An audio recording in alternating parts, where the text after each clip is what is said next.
Hello champions, how is the जोश। सो Newton's law of motion की इस एपिसोड में आपका स्वागत है। और इस एपिसोड में हम लोग डिस्कस करने जा रहे हैं बहुत important topic, constant theory. So previous lecture में हम लोग कांस्टेंट थ्योरी का कुछ कंसेप्ट पढ़े थे और रिमेनिंग कंसेप्ट इस एपिसोड में पढ़ेंगे। Okay, so let's start the video. So constant theory का सेकेंड पॉइंट आपको ले रहा हूं, second topic virtual work method. Virtual work method से हम लोग क्या रिजल्ट निकालेंगे वही देखने जा रहे हैं। ओके, सो जब कांस्टेंट थ्योरी का कंसेप्ट आपको बता रहा था तो उसमें डायग्राम एक बनाया था, वही डायग्राम आज भी बना रहा हूँ, वही डायग्राम आज भी वही बनाया जा रहा है।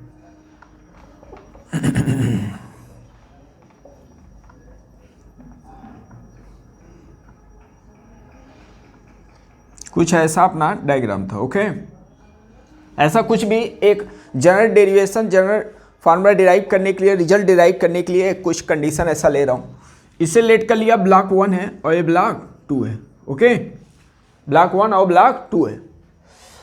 इस बॉडी पे अभी जो टेंशन टोटल वर्क कर रहा है, इस पे जो टोटल टेंशन वर्क कर रहा है वो कितना है, T1 है। और इस बॉडी पे जो टेंशन वर्क कर रहा है वो है T2। आप डायग्राम से दिखा सकते हो TD बन के, T होगा इसका टेंशन, इसका T, तो ऐसे आप दिखा सकते हो। बट मैं कंसीडर कर रहा हूँ इस 2 वाले ब्लॉक पे टेंशन कितना है, T2 है, और 1 वाले ब्लॉक पे टेंशन कितना है, T1 है। ऐसा लिख सकता हूँ। सो अगर ये ब्लॉक डाउनवर्ड्स गया है x डिस्प्लेसमेंट, x1 डिस्प्लेसमेंट, तो मैं बोल सकता हूँ ए भी जाएगा, ए अपवर्ड जाएगा और कितना जाएगा वो लेट कर लिया x2। बिकॉज यहाँ पे अब डिस्प्लेसमेंट इक्वल नहीं होगा, बिकॉज हर बॉडी पे टेंशन अलग अलग है। तो टेंशन और डिस्प्लेसमेंट का एक रिजल्ट निकालने जा रहे हैं। बिकॉज इस पर टेंशन अलग अलग है तो डिस्प्लेसमेंट कुछ अलग ही होगा। तो मैं ये बोल रहा हूँ कि अगर नेट वर्क डन बाई बोला जाए tension, net work done by tension, tension के वजह से अगर वर्क डन बोला जाए पूरे सिस्टम पर, तो क्या बताओगे, 0। बिकॉज जो टेंशन है वो सिस्टम का इंटरनल फोर्स है, तो एक दूसरे को कैंसिल आउट कर देंगे, ठीक है ना। तो net work done by tension क्या बोलोगे, विल बी 0 होगा। अब एक कंसेप्ट लेकर एक हम लोग रिजल्ट डिराइव करेंगे। ओके, सो फोर्स का अब हम लोग नेट वर्क डन इस पे निकाल रहे हैं। तो नेट वर्क डन क्या होता है, force into displacement into cos theta. तो अगर इस पे मैं बात करूं, टेंशन की वजह से वर्क डन निकालना है, ठीक है ना। तो ब्लॉक 2 पे जो टेंशन होगा वो कितना होगा, T2 है, और उसी डायरेक्शन में डिस्प्लेसमेंट है, कितना है, x2। और इनके बीच का एंगल लिख सकते हो वो 0 डिग्री। ओके, जिस डायरेक्शन में फोर्स उसी डायरेक्शन में डिस्प्लेसमेंट। अच्छा, इस पे अगर बात किया जाए तो टेंशन होगा इस पे अपवर्ड में, इस पे टोटल जो टेंशन वर्क कर रहा है वो कितना है, T1, वो अपवर्ड में होगा, लेकिन डिस्प्लेसमेंट कितना है, डाउनवर्ड्स है। तो प्लस लिखेंगे टेंशन किसका, T1 का, और डिस्प्लेसमेंट कितना हुआ, लेट कर लिया x1 है। इनके बीच का एंगल होगा 180 डिग्री और नेट वर्क डन हो गया विल बी 0। तो यहाँ से मैं बोल सकता हूँ T2 x2, और इसका वैल्यू माइनस आए, उधर गया तो प्लस मिल गया, T1 और x1। तो यहाँ से आपको एक रिजल्ट मिल गया, किसी बॉडी पर उसका टेंशन और उस डिस्प्लेसमेंट का मल्टीपल क्या होगा, कांस्टेंट होगा। टेंशन और डिस्प्लेसमेंट का मल्टीपल कांस्टेंट है। तो अगर इसको टाइम के रिस्पेक्ट में डिफ्रेंशिएट करूँ तो क्या मिल गया, टेंशन और वेलोसिटी का मल्टीपल कांस्टेंट।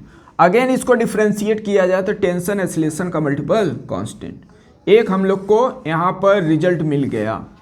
अब इस रिजल्ट का हेल्प लेके क्वेश्चन को सॉल्व किया जाए। क्या रिजल्ट मिला है, टेंशन, डिस्प्लेसमेंट, टेंशन, वेलोसिटी और टेंशन एक्सीलरेशन का मल्टीपल कांस्टेंट। तो एक कांस्टेंट थ्योरी का ही पार्ट है। चलो अब इस पे क्वेश्चन सॉल्व करने जा रहे हैं हम लोग। इससे रिलेटेड बहुत आपके क्वेश्चन मिलेंगे आपके मॉड्यूल, आपके मटेरियल में। ऐसे देखना बहुत question JEE mains, JEE advance question बनते रहते हैं, तो ये आपको समझना बहुत ज़रूरी है। चलिए एक क्वेश्चन ले रहा हूँ इसी पर। ऐसा ब्लॉक का और स्ट्रिंग का अरेंजमेंट ऐसा कुछ दिया है।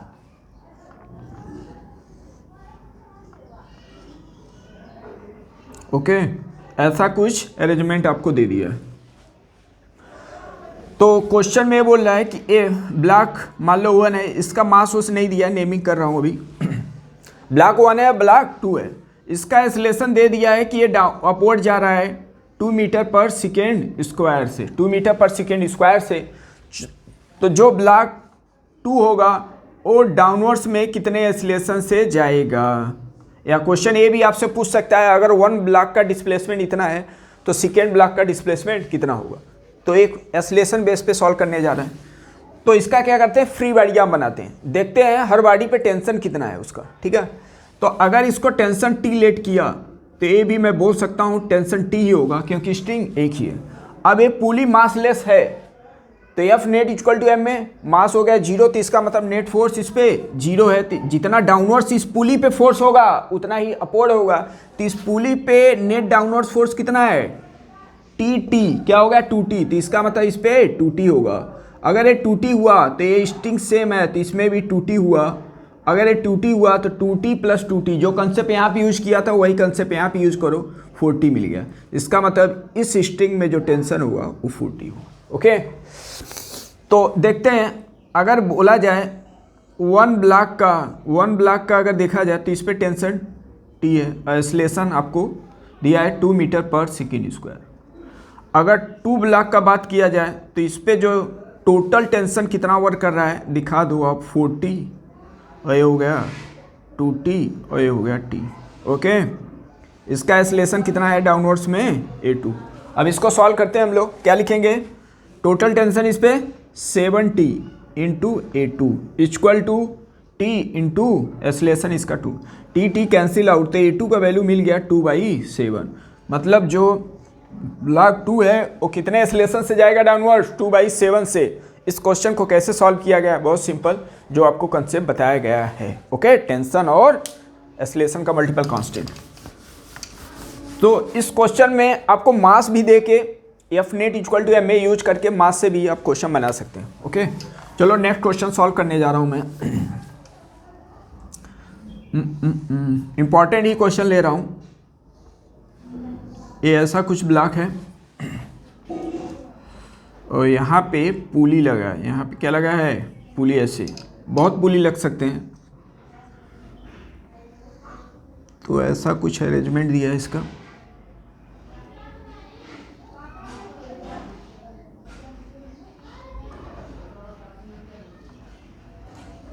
और इसको एक पुली से कनेक्ट करके मास को हैंग कर दिया, और यहाँ पे जो सेटअप है पूरा फिक्स है ऐसा।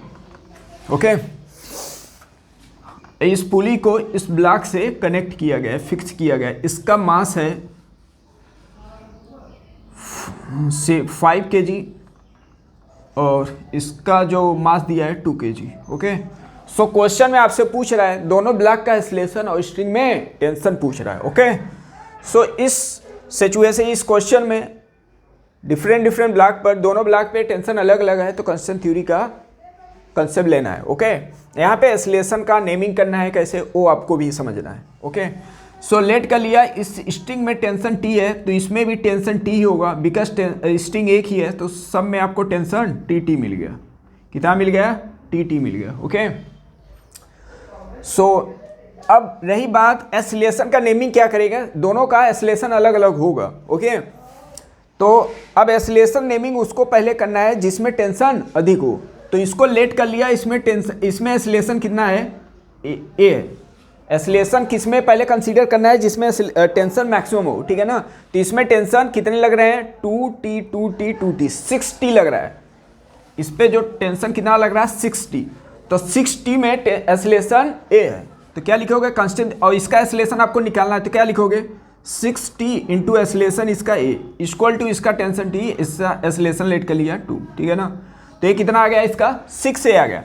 मतलब ये जो ब्लॉक है 2 kg वाला वो डाउनवर्ड्स कितने से जाएगा, 6 ए से।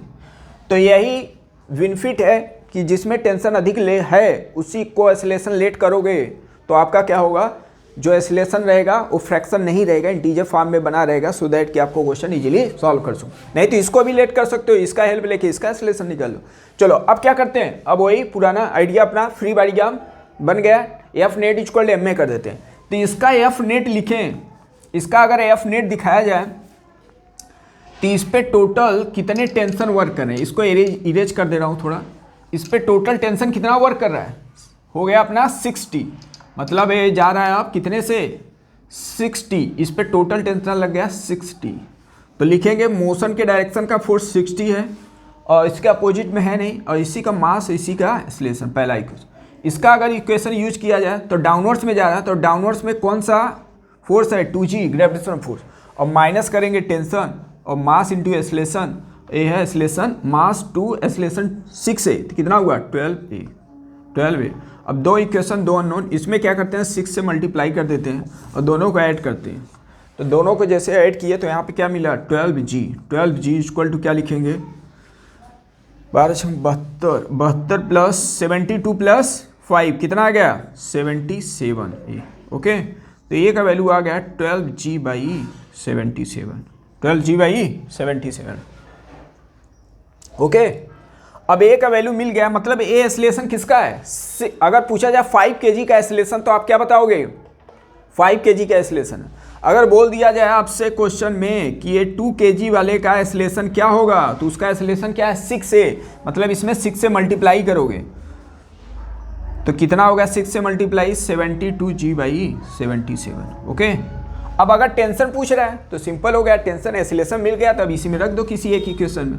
अगर इस इक्वेशन में हम लोग रखें तो टेंशन क्या मिलेगा 5 × a, एक्सेलरेशन आ चुका है कितना है 12g/77 6 2 जा, ठीक है ना, तो टेंशन अपना कितना आ गया 10g/77 ओके। सो इस क्वेश्चन को हम लोग इजीली कांस्टेंट थ्योरी से सॉल्व कर लिए, तो ऐसे ही आपको भी करना है। अगर बॉडी पे डिफरेंट टेंशन अलग अलग है तो वहाँ पे कांस्टेंट थ्योरी का कंसेप्ट यूज करना पड़ेगा। चलो इसी बेस पे और क्वेश्चन लेते हैं। इधर 2 ब्लॉक ऐसे रखे हैं, 2 ब्लॉक, ये अपना ब्लॉक है, ब्लॉक कांटेक्ट में ही है, थोड़ा गैप दिखाया हूँ सो दैट कि थोड़ा विजुलाइज थोड़ा हो सके, ठीक है। और ये ब्लॉक अपना किसी पुली से कनेक्ट है और ये भी ब्लॉक किसी पुली से कनेक्ट है, और इसको एक अगेन पुली से कनेक्ट करते हुए एक मास को हैंग कर दिया ओके। इसका मास दे दिया आपका 2 kg और इसका मास है 1 kg और इसका मास है 3 kg। तो आपसे क्वेश्चन में पूछ रहा है इस ब्लॉक का एक्सेलरेशन और टेंशन कितना होगा ओके। सो अब इस क्वेश्चन में बहुत स्टूडेंट 99% स्टूडेंट गलती करते हैं, वो गलती ना हो सो दैट्स मैं एक क्वेश्चन लिया, बिकॉज ऐसा करते हैं इसका एक्सेलरेशन a1 a2 और इसको a1 + a2 कर देते हैं, ऐसे ही कुछ होगा कंसेप्ट, बट आपका कांस्टेंट थ्योरी का भी कंसेप्ट होना चाहिए। अब देखो क्या हो रहा है, विजुलाइज करेंगे तो 2 kg इधर जाएगा 1 kg इधर, थोड़ा सपोर्ट इसका मिलेगा, ठीक है ना। अब नहीं मालूम है, अब टेंशन अलग अलग होगा क्योंकि टेंशन अलग अलग है, इस पे T है और इस पे T है, तो मास अलग है। इसका लेट कर लिया, एक्सेलरेशन कितना ये जा रहा है a1 से, इसका एक्सेलरेशन क्या है a1 से, तो होगा क्या, अब दोनों मतलब एक्सेलरेट कर रहे हैं तो दोनों को एक साथ डील करना कॉम्प्लिकेटेड होगा। ऐसा करो, इसको पॉज कर दो, इसको होल्ड कर दो, पकड़ लो इसको, तो अगर ये a1 से जा रहा है तो इसमें टेंशन है a1, इसमें टेंशन कितना है 2t, तो कांस्टेंट थ्योरी अगर यूज करेंगे तो यहाँ पे टेंशन कितना, यहाँ पे एक्सेलरेशन कितना आएगा a1/2 आएगा, मतलब ये a1/2 से जाएगा, a1/2 से जाएगा। आप यूज करना है क्या लिखोगे tension into a1 equal to क्या है 2t इंटू लेट कर लो a', तो a' का वैल्यू क्या आएगा a1। ऐसे सिमिलरली अब इसको होल्ड करो, इसको ले जाओ a1 एक्सेलरेशन से a2 एक्सेलरेशन से, तो इसका एक्सेलरेशन ये कितना आएगा, इसका सपोर्ट जब मिलेगा तो a2/2 आएगा। तो इसका मतलब जो 3 kg वाला ब्लॉक है ये दोनों के सम के एक्सेलरेशन से जा रहा है, मतलब a1 + a2/2 से ये डाउनवर्ड्स में जाएगा ओके। अब जैसे ही आप कांस्टेंट थ्योरी का एक्सेलरेशन का नोटेशन दिए उसके बाद Fnet = ma यूज करो। इसके लिए बोलो क्या लिखोगे, Fnet = ma मैं यूज कर रहा हूँ, तो मोशन के डायरेक्शन का फोर्स कितना है T है ओके, इंटू एक्सेलरेशन 2a1, इसे इक्वेशन 1 लेट के लिए ऐसे इसमें यूज करो, इसमें भी टेंशन T है और इसका मास 1 एक्सेलरेशन a2 ओके। फर्स्ट और सेकेंड इक्वेशन से मैं बोल सकता हूँ दोनों का टेंशन इक्वल है, ठीक है, लेफ्ट हैंड साइड इक्वल है तो राइट ही साइड क्या हो जाएगा इक्वल भी हो जाएगा, इसे इक्वेशन 3 लेट कर लिया। अच्छा, इसका फ्री डायग्राम बनाए तो क्या बनेगा, मोशन के डायरेक्शन का फोर्स, तो मोशन के direction gravitational 3g minus tension 2t, mass into acceleration, mass है 3, एक्सेलरेशन इसका क्या है a1 + a2/2। क्वेश्चन बहुत सिंपल है। आपका फ्री डायग्राम एकदम क्लियर कट होना चाहिए। कोई भी अगर क्वेश्चन आप डील कर रहे हैं प्रैक्टिस के लिए तो फ्री डायग्राम एकदम क्लियर डील करो, फ्री डायग्राम से क्लियरिटी आ जाएगा आपको। ओके, चलो अब सॉल्व करते हैं। क्या करते हैं, इस t का वैल्यू इसमें सब्स्टिट्यूट कर दिया तो 3g माइनस कितना आ जाएगा, माइनस रख दो ए वाला रख दो ए वाला, ठीक है। तो कितना आ जाएगा, 2a1 है और ऑलरेडी 2 है तो क्या हो जाएगा 4a1 इक्वल टू क्या लिखेंगे 3a1 प्लस 3a2 अपान में 2, ठीक है। क्रॉस मल्टीप्लाई करेंगे तो क्या आ जाएगा 6g माइनस में 8a1 इक्वल टू, अच्छा इसका भी वैल्यू रखा 3a1 लिख रहा हूँ प्लस 3 और a2 का वैल्यू कितना है यहाँ पे 2a1 है, a2 का वैल्यू क्या है 2a1 है तो 2 और 3 से मल्टीप्लाई कर दे तो 6 क्या हो गया a1 हो गया। ओके, इतना क्लियर है। a2 का वैल्यू मैं थर्ड इक्वेशन से क्या लिख दिया यहाँ पे 2a1 और ऑलरेडी 3 था, 3 से मल्टीप्लाई। ओके, चलो अब इसको सॉल्व करते हैं हम लोग।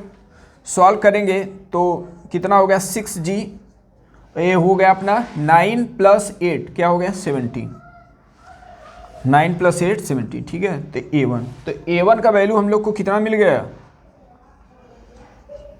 6g बाई 17, a1 का वैल्यू आ गया। अब a2 का वैल्यू निकालते हैं तो a1 का वैल्यू अगर थर्ड इक्वेशन में रख दिए आप तो क्या मिल जाएगा a2 मिल जाएगा। तो a2 इक्वल टू क्या लिखेंगे 2a1, तो 2 से मल्टीप्लाई कर दिए तो इसमें क्या होगा 12g अपान में 17, तो a1 a2 आ गया। अब इन दोनों को ऐड करके 2 से डिवाइड कर देते हैं, दोनों को ऐड करके 2 से डिवाइड करोगे तो क्या मिलेगा, इसको दोनों का ऐड करो तो दोनों का ऐड किए तो 12 प्लस 6 18 हो गया, 18 g बाई 17 और ऑलरेडी 2 है तो क्या आ जाएगा 34, मतलब ये इतने एसलेशन से जाएगा। और इन दोनों का अगर पूछा जाए तो a1 a2 आ गया।